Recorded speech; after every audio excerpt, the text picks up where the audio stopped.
Hello friends, very very very good evening. How are you all? Hope you all are doing great. So आज मैं फिर से एक बहुत प्यारी स्टोरी लेकर आई हूँ। बहुत सारे वर्ड्स, ग्रामर के रूल और हिंदी टू इंग्लिश ट्रांसलेशन सीखेंगे। तो आइए देखते हैं आज की इस वीडियो में क्या है खास आपके लिए। स्टोरी है the cock and the pearl. ठीक है, कॉक यानी मुर्गा और पर्ल किसे बोलते हैं? मोती। मोती जो हम पहनते भी हैं उसे क्या बोलते हैं? पर्ल।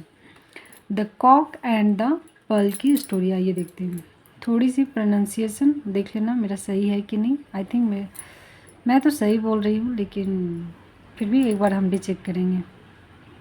Let's see. वंस, एक बार, a cock was busy searching for food on a farm. एक बार थोड़ा सा मैं बोलना चाहूँगी कि जैसे होता है ना कि बहुत सारे वर्ड के प्रोनाउंसिएशन रूल हैं, लेकिन हम लोगों को आदत पड़ गया है कि जैसा लिखा हुआ है वैसा पढ़ने की। तो मुझसे भी बहुत बार मिस्टेक हुई है और होती है। लास्ट वीडियो में हमने क्लीवर पढ़ दिया था, तो वो थोड़ी सी मेरी भी प्रोनाउंसिएशन अच्छी नहीं है जो मैं सीख रही हूँ। तो प्लीज़ अगर ऐसा होता है तो आप उसे गाइड कर दो, बता दो, तो मुझे बहुत अच्छा लगता है। आइए देखते हैं। वंस यानी एक बार, अ कॉक वॉज बिजी यानी जो मुर्गा था, बिजी यानी व्यस्त था, सर्चिंग ढूंढने में, फॉर फूड किस चीज़ को ढूंढने में? भोजन को ढूंढने में बिजी था। ऑन अ फार्म, फार्म यानी खेतों में। ही वॉज स्क्रैचिंग, वह था, वह क्या कर रहा था? खोद रहा था, स्क्रैच कर रहा था। द ग्राउंड, ग्राउंड को, फील्ड को। To find something to eat, किस लिए स्क्रैच कर रहा था? टू फाइंड, कुछ ढूंढे, समथिंग यानी कुछ ढूंढ के खाने के लिए, something to eat. He found, find का सेकेंड फॉर्म, यहाँ फाइंड सेकेंड फॉर्म क्या आ गया? फाउंड। उसने ढूंढा, he found a piece of corn, a piece of corn मतलब कॉर्न का एक टुकड़ा। एंड एट, ईट का सेकेंड फॉर्म, एंड एट यानी खाया, ईट उसे खाया। विथ ग्रेट सेटिस्फैक्शन, विथ यानी एक बहुत बड़ी संतुष्टि के साथ। ठीक है, सेटिस्फैक्शन यानी संतुष्टि। देन तब, he walk to the other side, और वह चला गया। वॉक टू द अदर यानी दूसरे हिस्से में, side of the farm, farm के दूसरी ओर चला गया। In search of more food, किस लिए? और ज़्यादा भोजन तलाश करने के लिए। सडनली यानी अचानक। ही सॉ, उसने देखा। Something shining under the hay, he saw उसने देखा। समथिंग यानी कुछ, शाइनिंग यानी चमकना, चमक रहा था। अंडर के नीचे, द हे यानी घास भूस जो होता है उसी को हम क्या बोलते हैं? हे। घास के नीचे कुछ चमक रहा था।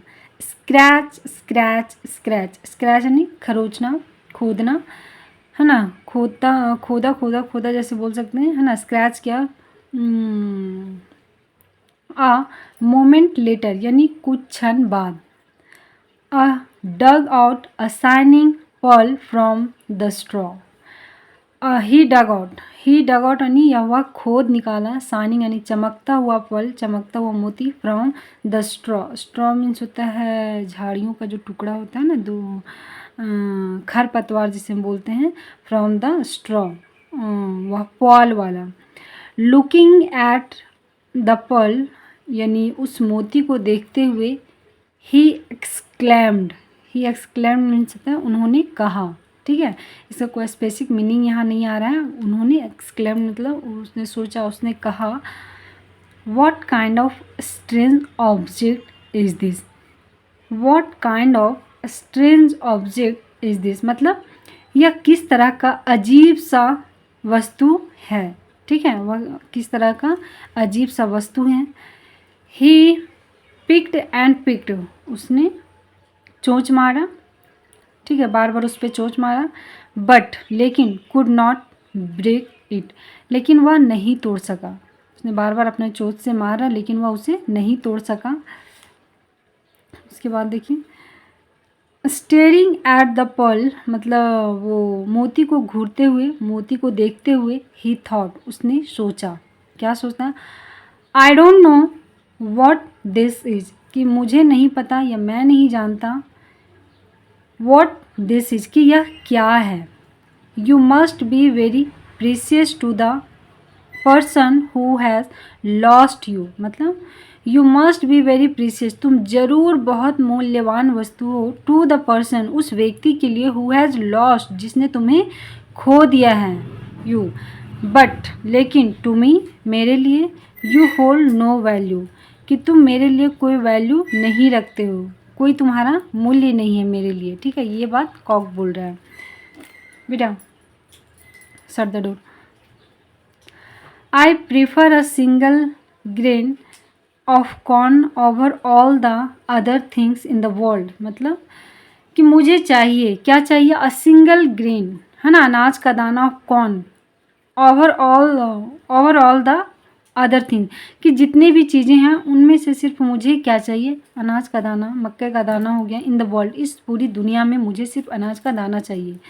सेइंग दिस, ऐसा कहते हुए, ही थ्रो, उसने फेंक दिया, द पर्ल, उस मोती को, अवे यानी दूर, and continued searching for food, और लगातार वह भोजन का तलाश करता रहा। तो ये रही स्टोरी। देखते हैं मोरल वैल्यू इसका क्या आता है, क्योंकि हर एक स्टोरी अपना कुछ मोरल वैल्यू हमें सिखा के ही जाता है। तो देखिए मोरल वैल्यू क्या है।